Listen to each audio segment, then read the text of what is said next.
ان دنوں گرمی کی شدت میں اضافہ ہو گیا تھا، شدید حبس کا عالم تھا۔ اس وقت دوپہر کے 3 بج رہے تھے۔ آج عالیہ کی ویگن والے نے بھی چھٹی کر لی تھی اور کافی انتظار کے بعد بس ملی تھی۔ وہ پسینے سے شرابور اپنے گھر پہنچی تو شدت سے دل چاہ رہا تھا کہ جاتے ہی اے سی میں کچھ دیر بیٹھ کر جسم کی حدت کو کم کر لے۔ ان کے گھر میں ایک ہی کمرے میں اے سی لگا ہوا تھا۔ امی ابو اور سارے بہن بھائی دوپہر اسی کمرے میں گزارتے تھے۔ امی ابو کے لیے بیڈ تھا اور بہن بھائیوں کے لیے زمین پر فوم کے گدے بچھے ہوئے تھے۔ اس نے آہستہ سے کمرے کا دروازہ کھولا تو سامنے ابو کے بیڈ کے ساتھ والے بیڈ پر کسی کو سوتا دے کر ٹھٹک گئی۔ کونے میں سعدیہ اپنی کتابیں پھیلائے بیٹھی تھی۔ عالیہ نے ہاتھ کے اشارے سے اس اجنبی کے حوالے سے پوچھا تو وہ جلدی سے اٹھ کر باہر آ گئی۔ پہلی: یہ کون ہے؟ عالیہ نے پوچھا۔ نصرت خالہ کے بیٹے، سعدیہ نے بتایا۔ کون نصرت خالہ؟ ارے امی کی خالہ زاد بہن جن کا امی اکثر ذکر کرتی ہیں، سعدیہ نے بتایا۔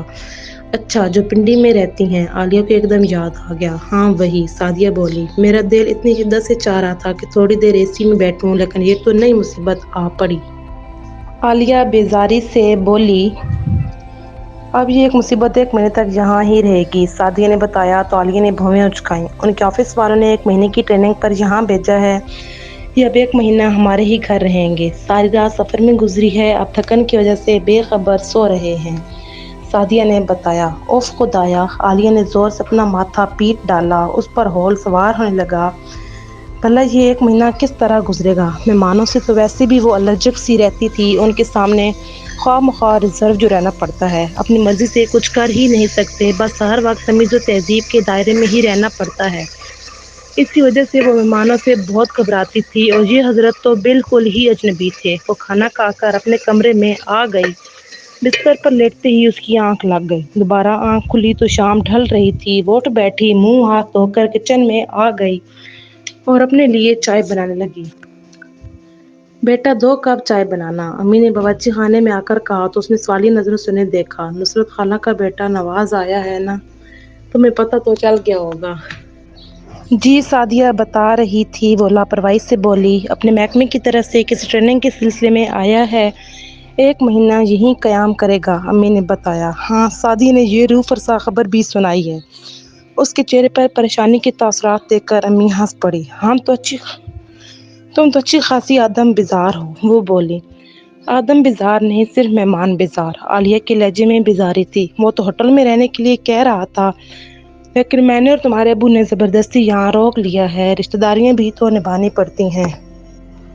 1 مہینے کی تو بات ہے، امی نے بتایا۔ آپ نے ہمارے لیے مصیبت کھڑی کر دی، وہ بولی۔ نہیں بیٹا، ایسا نہیں کہتے، مہمان تو خدا کی رحمت ہوتے ہیں، امی بولی۔ اب دیکھتے ہیں یہ رحمت ثابت ہوں گے یا زحمت، وہ بولی۔ اچھا، تم چائے تو بنا کر لے آؤ، امی جاتے ہوئے بولیں، اور جب وہ چائے لے کر کمرے میں آئی تو نواز صوفے پر بیٹھا اخبار پڑھ رہا تھا۔ اس نے پیالی ہلکے سے بجائی تو نواز نے سر اٹھا کر دیکھا۔ السلام علیکم۔ خوش اخلاقی کا مظاہرہ کرنا تو لازمی تھا، ورنہ امی کی ڈانٹ سننی پڑتی۔ وعلیکم السلام۔ یہ عالیہ ہے، تم آئے تھے تو یہ کالج گئی ہوئی تھی، امی نے جھٹ تعارف کرا کر نواز کی مشکل آسان کر دی۔ اوہ اچھا۔ اس کے لبوں پر دھیمی سی مسکراہٹ آ گئی اور اس نے ہاتھ بڑھا کر پیالی تھام لی۔ چائے دے کر وہ واپس اپنے کمرے میں چلی آئی۔ رات کو کھانے کی میز پر سب کے ساتھ وہ بھی براجمان تھا اور لوگوں کی نسبت بہت کم بول رہا تھا۔ کئی دن یوں ہی گزر گئے تھے۔ عالیہ کالج سے آ کر اپنے کمرے میں گھس جاتی۔ نواز بھی اپنے آفس سے شام ڈھلے ہی لوٹتا تھا۔ پھر آہستہ آہستہ وہ سب لوگوں کے ساتھ گھلنا ملنا شروع ہو گیا۔ اب وہ سب کے ساتھ کچھ دیر بیٹھ کر باتیں کر لیتا تھا۔ دنیا جہان کے مسائل پر وہ بآسانی گفتگو کرتا۔ اس کی گفتگو میں ٹھہراؤ اور انداز میں نرمی ہوتی تھی۔ اب عالیہ کو ذرا بھی بوریت نہیں ہوتی تھی۔ وہ بھی سب کے ساتھ بیٹھی اس کی باتوں کے طلسم میں کھوئی رہتی۔ چھوٹے بہن بھائی تو اس سے بہت بے تکلف ہو گئے تھے۔ گھر میں وہی پہلے سے بے تکلفی کی فضا چھانی شروع ہو گئی۔ سارے بہن بھائیوں نے اپنے اوپر چڑھائے ہوئے خول اتارنے شروع کر دیے اور وہ بھی گھر میں پہلے کسی آزادی محسوس کرنے لگی۔ نواز تو زیادہ تر اپنے کمرے میں ہی رہتا تھا۔ اس نے عالیہ سے بے تکلف ہونے کی کوشش نہیں کی تھی، بلکہ لیے دیے ہی رہتا تھا۔ نہ ہی اس نے اپنے وجود کو دوسروں کے سروں پر مسلط کیا تھا۔ اس کی یہی عادت عالیہ کو بھا گئی۔ موسم صبح سے ہی ابر آلود تھا۔ 1-2 بار ہلکی ہلکی پھوار بھی پڑ چکی تھی۔ مغرب کے بعد تو بادلوں نے باقاعدہ گرجنا شروع کر دیا۔ ٹھنڈی ہوا کے جھونکے بھی جسم کو راحت پہنچا رہے تھے۔ وہ سب موسم سے لطف اندوز ہونے کے لیے چھت پر آ گئے۔ آسمان بادلوں سے ڈھکا ہوا تھا، بجلی بھی مسلسل چمک رہی تھی۔ آسمان کی بے کرام وسطوں میں جب بجلی بری طرح مچلتی تو اللہ کی قدرت کا نظارہ بہت دل فریب محسوس ہوتا۔ جب آسمان پر بجلی لمبی سی لکیر کی صورت میں بری طرح مچلتی ہے تو مجھے تو بہت اچھا لگتا ہے، یونس بولا۔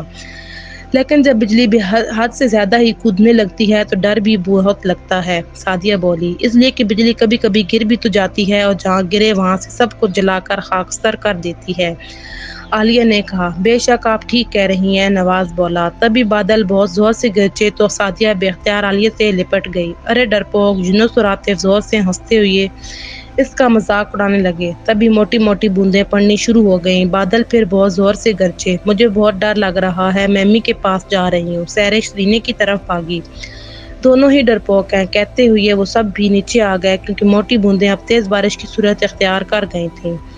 امی کو کچھ شاپنگ کرنی تھی، وہ سعدیہ اور سحرش کو لے کر بازار گئی ہوئی تھیں۔ جب عالیہ کالج سے واپس آئی تو گھر میں ابو کے سوا کوئی نہیں تھا۔ اس کے سر میں درد ہو رہا تھا۔ وہ کھانا کھا کر اپنے کمرے میں جا کر لیٹی تو فوراً ہی اس کی آنکھ لگ گئی۔ باورچی خانے میں کھٹر پٹر کی آوازوں سے اس کی آنکھ کھلی تو احساس ہوا کہ شام ہو چکی ہے۔ وہ اٹھ کر باورچی خانے میں آئی تو دیکھا کہ نواز کھڑا چائے بنا رہا تھا۔ ارے مجھ سے کہہ دیا ہوتا، اسے چائے بناتے دیکھ کر عالیہ کو شرمندگی محسوس ہوئی۔ دراصل تھکن کی وجہ سے چائے کی طلب ہو رہی تھی۔ وہ اس کی بات کو نظر انداز کر کے بولا، میری آنکھ لگ گئی تھی اس لیے مجھے خیال نہیں رہا، آپ نے مجھے بتا دیا ہوتا، عالیہ نے کہا۔ اپنی ذات کے لیے دوسروں کو تکلیف دینا مجھے اچھا نہیں لگتا، وہ بولا۔ لیکن مہمان سے چائے بنوانا بھی تو اچھا نہیں لگتا، عالیہ بولی۔ مہمان تو صرف 2 دن کا ہوتا ہے، اس کے بعد تو وہ بن بلائے بن جاتا ہے۔ نواز کے لبوں پر دھیمی سی مسکراہٹ تھی۔ عالیہ خاموش رہی، اس سے کچھ کہا ہی نہیں گیا۔ سچ کہہ رہا ہوں نا، اب تو میں آپ لوگوں کے لیے بلائے جان بن گیا ہوں۔ نہیں نہیں، آپ سچ نہیں کہہ رہے، عالیہ کے منہ سے بے اختیار نکلا۔ واقعی اس نے پلٹ کر اس کی طرف دیکھا تو عالیہ کا دل چاہا کہ کہہ دے کہ آپ میرے دل کے مکین بن گئے ہیں، لیکن اب کچھ نہ کہہ سکی۔ انکل بتا رہے تھے کہ آپ کے سر میں درد ہے، اس لیے میں نے آپ کے لیے بھی چائے بنائی ہے، اس نے بتایا۔ اوہ بہت شکریہ، عالیہ کا دل تشکر بھرے جذبات سے بھر گیا۔ یہ لیجیے، نواز نے کپ اس کی طرف بڑھاتے ہوئے کہا۔ عالیہ نے کپ تھام لیا تو اپنا کپ اٹھائے کچن سے باہر چلا گیا اور وہ گم سم سی اپنے کمرے میں آ گئی۔ اس کا جی چاہ رہا تھا کہ نواز اس سے باتیں کرے، کچھ اپنی کہے کچھ اس کی سنے، لیکن وہ تو ابو کے پاس جا بیٹھا تھا۔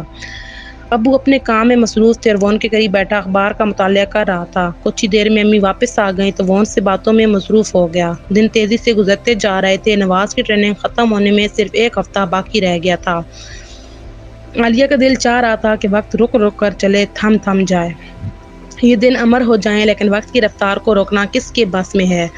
اس دن سب بیٹھے ہوئے یہ باتیں کر رہے تھے۔ سنا ہے چوڑی سازی کی سب سے بڑی صنعت حیدرآباد میں ہے، نواز بولا۔ ہاں، ہمارے حیدرآباد میں بہترین اور خوبصورت چوڑیاں بنتی ہیں، امی نے بتایا۔ دراصل آسمہ اور نور نے چوڑیاں لانے کی فرمائش کی ہے، وہ بولا۔ ہاں تو بیٹا تم ان کے لیے یہاں سے چوڑیاں لیتے جانا، امی نے کہا۔ لیکن میں نے تو کبھی اس طرح کی خریداری نہیں کی، وہ بولا۔ ارے تو اس میں کیا مشکل ہے، عالیہ اور سعدیہ تمہارے ساتھ چلی جائیں گی، امی بولی۔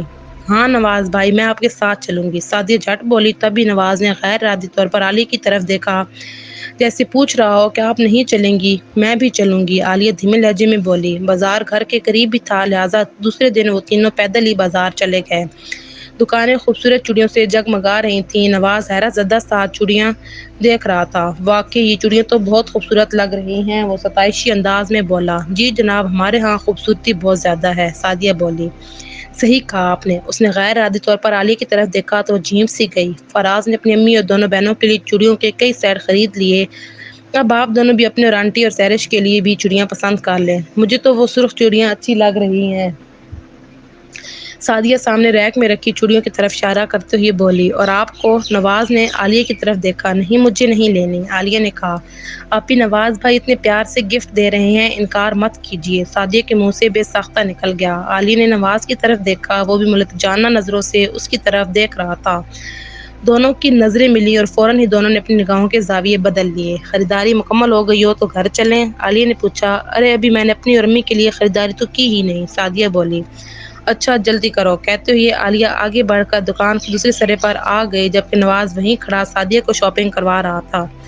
ارے آپ بھی لے لیتی، آپ نے نہا کے انکار کر دیا۔ واپسی پر سعدیہ نے اس کے برابر چلتے ہوئے سرگوشی کی۔ مجھے کسی سے گفٹ لینے کا کوئی شوق نہیں ہے، عالیہ بولی۔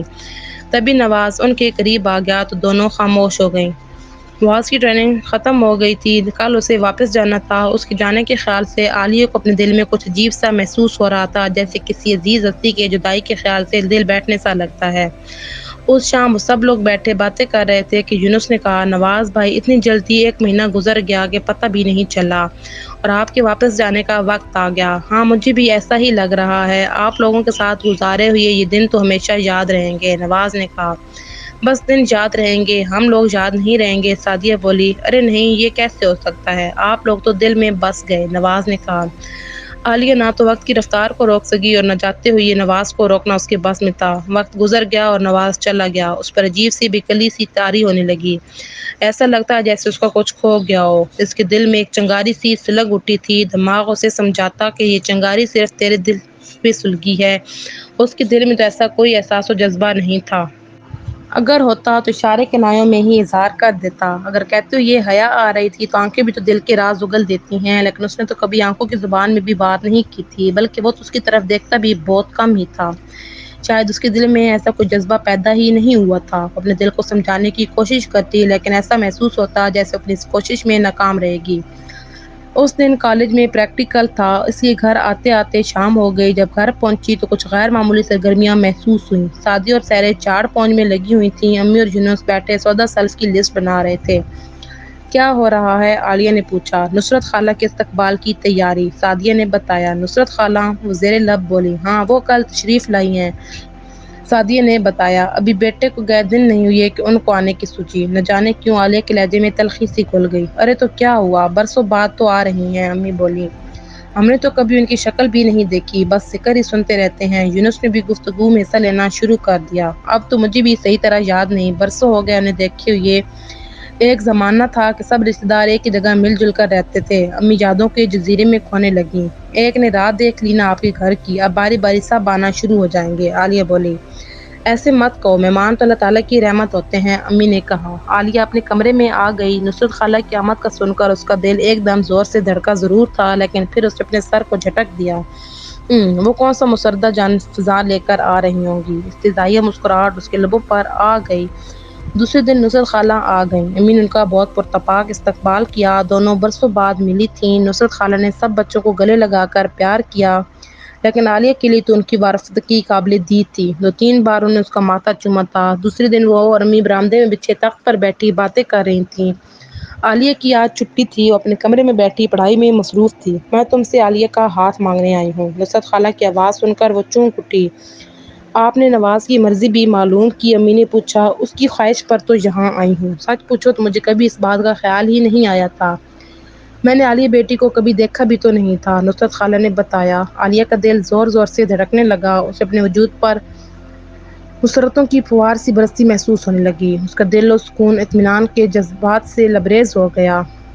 اور پھر اسی رات امی نے اس کی رضامندی معلوم کی۔ اب وہ انہیں کیسے بتاتی کہ وہ تو پہلے ہی دل و جان سے انہیں پسند کی بیٹھی ہے، وہ تو اس کی رگ و جان میں سما چکے ہیں، لیکن وہ ان سے کچھ بھی نہ کہہ سکی، بس سر جھکا کر اپنی رضامندی ظاہر کر دی۔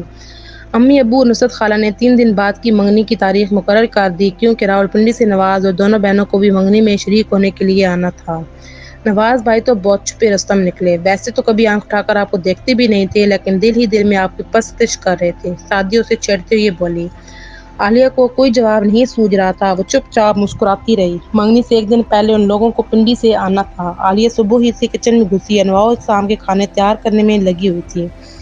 ارے بیٹا، اتنے تمام کی کیا ضرورت ہے، نصرت خالہ کچن میں آ گئیں۔ بس خالہ ایسے ہی، اس سے کوئی جواب نہیں بن پڑا۔ صبح سے کام میں لگی ہوئی ہو، تھک جاؤ گی، کھانے کے معاملے میں میرے بیٹے کے کوئی نخرے نہیں ہیں، جو بھی کھلاؤ گے چپ چاپ کھا لے گا، نصرت خالہ نے کہا۔ دوپہر 1 بجے نواز اور اس کی دونوں بہنیں ان کے گھر پہنچ گئے۔ وہ دونوں بھی سب سے مل کر بہت خوش ہوئیں۔ عالیہ کو نواز کے سامنے جاتے ہوئے بہت شرم آ رہی تھی۔ وہ کچن میں ہی تھی کہ امی نے اسے آواز دے کر بلایا۔ نواز نے ایک اچٹتی ہوئی نظر اس پر ڈالی اور یونس اور عاطف سے ملنے میں مصروف ہو گیا۔ بھائی کے انتخاب پر داد دینے کو دل چاہ رہا ہے، آسماں عالیہ کو ستائشی نظروں سے دیکھتے ہوئے بولی۔ واقعی بھائی کی پسند تو لاجواب ہے، نور بھی اس محبت بھری نظروں سے دیکھ رہی تھی۔ عالیہ چینٹ گئی اور وہاں سے کھسک کر دوبارہ کچن میں آ گئی۔ منگنی کی تقریب میں قریبی رشتہ داروں کو مدعو کیا گیا تھا۔ وقت مقررہ پر سب مہمان آ گئے۔ ہلکے میک اپ اور ہلکے پھلکے زیورات پہنے وہ بہت پیاری لگ رہی تھی۔ نصرت خالہ نے اس کی انگلی میں انگوٹھی پہنا دی۔ آج سے تم میری بیٹی ہو۔ انہوں نے فرط جذبات سے مغلوب ہو کر اس کی پیشانی چوم لی۔